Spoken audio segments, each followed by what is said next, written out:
Hi there, this is Ron Wade with IDT again, and this is the second in our 5-part series on the full-featured PCIe clocks.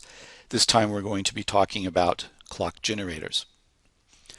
So the full-featured PCIe clock generators, specifically in this case the 3.3 volt parts, are the 9FGL02 through 9FGL08.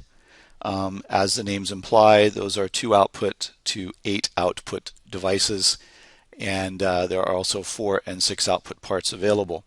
So these are in production now. Everything's on the website for these parts. They are PCI Express Gen 1 through 4, Common Clock, and Gen 2.3 SRIS compliant. When you're not using spread spectrum on these parts, the 12K20 phase jitter on the differential outputs is under 2 picoseconds RMS. And that applies to the 3.3 volt parts. We have 100 ohm output devices or 85 ohm output devices in the 3.3 volt range.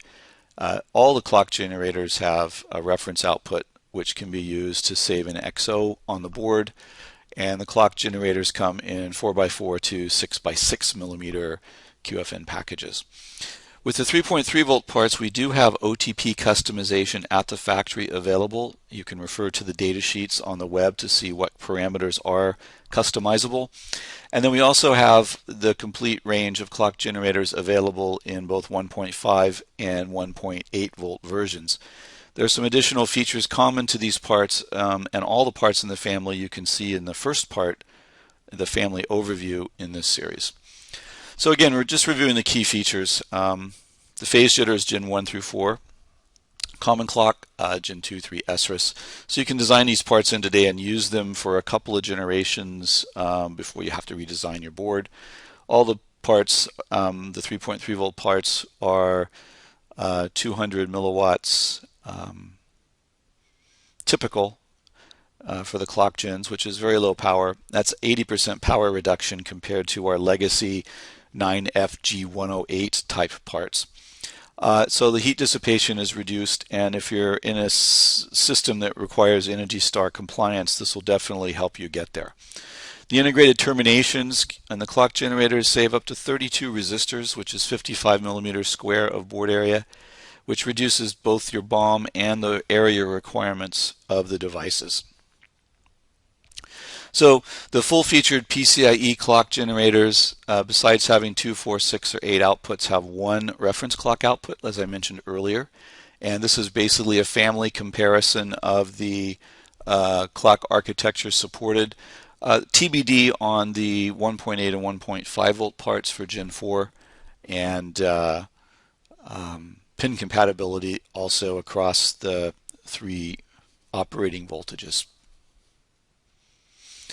So IDT has a lot of legacy clock generators in the market. So in this case, I took the 55705 along with its PCI Express Gen 1 and Gen 2 equivalent devices to see why would you want to use a 9FGL04 in place of these 4 output legacy clock generators. Well, the first of all, and the point I'd like to really emphasize, is you are getting much better phase jitter performance. The biggest gap, or the biggest improvement, is probably in the Gen 2 high band area, where you go from 2 and 1.8 picoseconds RMS down to 1 picosecond RMS. And these numbers are all with spread spectrum on. And then the Gen 3 and Gen 4 jitter number is 0.32, which means that you've got a lot of margin to the proposed 0.5 picosecond PCIe Gen 4 specification. And these are all for the Common Clock architecture, by the way. You also get the 12K20 jitter with spread off of under 2 picoseconds RMS, which is not available on the legacy devices. Your board area goes from over 64 millimeters square, and that includes the package and the termination resistors, by the way, down to a 25 millimeter square footprint.